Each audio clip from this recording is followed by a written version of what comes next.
Hi, how do I invest in myself? Hi there, here are the ways I invest in myself daily.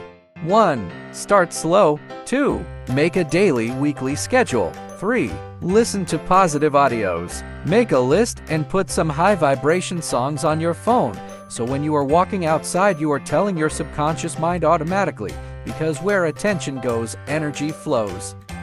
4. Watch good movies about rich people lifestyle. I have already recommended some cool flicks recently in my videos. 5. Invest in your good looks. No matter if you think you are ugly, try new skin products, the magic will appear within 1 or 2 weeks. 6. Invest in your self-confidence. There are tons of videos out there to improve this, especially movies.